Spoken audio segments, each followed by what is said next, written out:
Today we are gonna talk about the history of sound recording. From taking a look at the first recording device to all the way from vinyl records and cassettes to the recording microphone and beyond.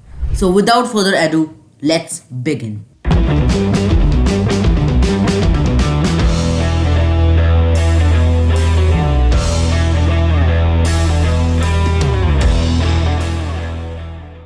The first ever machine or piece of technology that could record and playback sound was the tinfoil phonograph, invented by none other than Thomas Alva Edison in 1877. Edison was working on a machine that would transcribe telegraphic messages through indentations on paper tape, which could later be sent over the telegraph repeatedly. This development led Edison to speculate that a telephone message could also be recorded in a similar fashion, like a verbal telegraph in which sound could be recorded and playback. He experimented with the diaphragm, which had an embossing point and was held against rapidly moving paraffin paper. The speaking vibrations made indentations in the paper.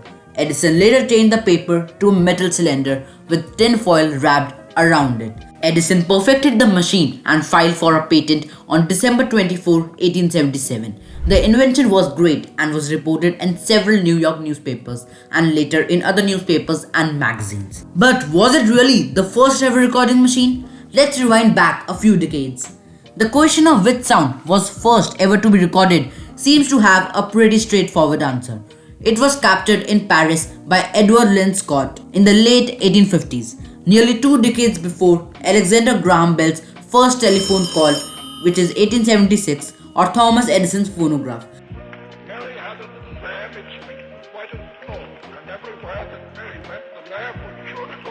I know that's contrary to what I had just mentioned and talked about phonograph. Listen me out. While the answer is clear, who recorded the first sound, the question is complicated. Crucially, while Scott recorded the first sound using the apparatus which he called phonoautograph, he didn't think people would ever hear the recordings he made.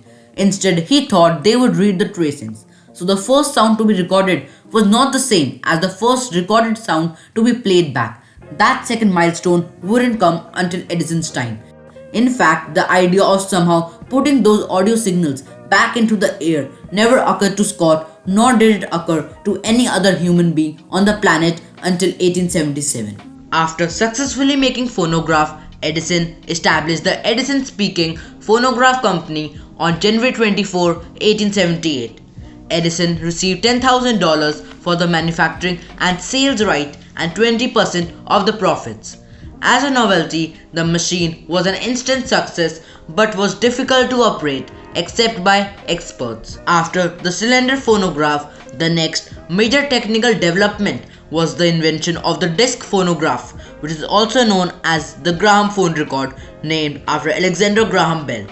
They function very much like the cylinder phonograph. The only difference was that the sound impressions were made on a disc and were very different from the modern day vinyl. As discs were easier to manufacture, transport and store, they had the additional benefit of being marginally louder than the cylinders. Sales of the gramophone record overtook the cylinder in 1910, and by the end of World War I, the disc had become the dominant commercial recording format. Edison, who was the main producer of cylinders, created the Edison disc record in an attempt to regain his market. By 1924, business of phonograph began to soar with the advent of competition from the radio. Operations were cut back and experimentation began with long playing records. Most manufacturers of phonographs, including Edison, started changing the manufacturing to radio phonograph machine, which was aimed at longer duration records. The era in which phonograph and disc recording was introduced is known as the acoustic era. Now we are gonna talk about the electric era. Between the invention of phonograph in 1877 and the first commercial digital recordings in the early 1970s, arguably the most important milestone in the history of sound recording was the introduction of what was then called electrical recording. By the introduction of Western Electric integrated system of electrical microphones in 1925, sound could now be captured, amplified, filtered and balanced electronically, and the disc cutting head was now electrically powered. but the actual recording process remained essentially mechanical. The signal was still physically inscribed into a wax master disc.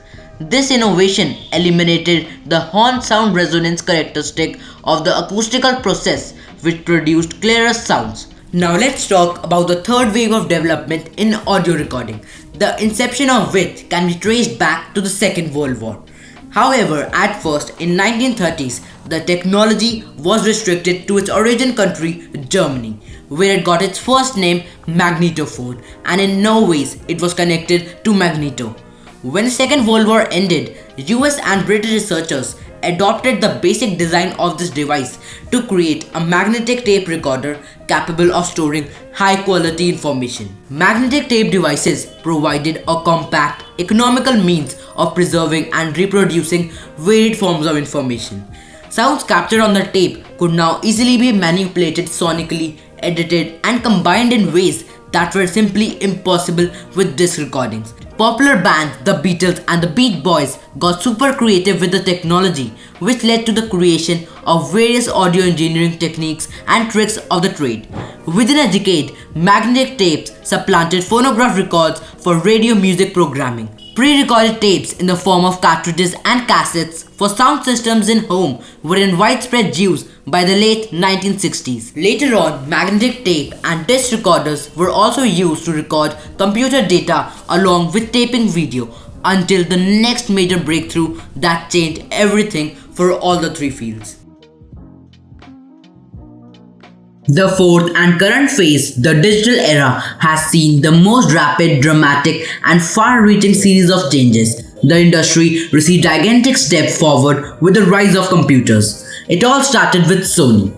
Sony figured out how to save music files on discs read by a laser light. In the late 1970s, when Sony and Panasonic started showcasing compact disc, a true digital medium that had the capacity to hold up to 150 minutes of high quality audio. Files on the digital means of recording was saved as a series of discrete binary numbers that represent changes in air pressure through time. However, music industry did not look kindly at CDs because they carried near perfect quality sound and were very easily pirated by users. For that purposes, they created another digital storage medium called digital audio tape (DAT) in 1987. However, being able to be pirated, CDs were small, portable, and durable, and they could reproduce the entire audible sound spectrum with a large dynamic range with perfect clarity and no distortion. There was no physical contact between the disc and the playback mechanism, so a well cared for CD could be played over and over with absolutely no disintegration or loss of fidelity, unlike the vinyls or the DAT. The compact disc rapidly replaced both the 12 inches album and the 7-inch one.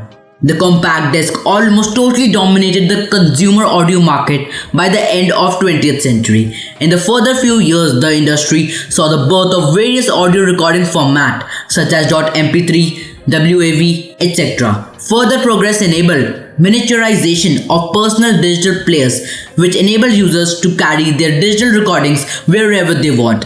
Even though there were several influential MP3 players in the late 1990s, music industry changed significantly with the arrival of Apple's iPod, extremely popular audio player who laid foundation for creation of modern digital music stores and the internet distribution infrastructure to the consumers. Since the inception of iPod, music streaming services have gained popularity.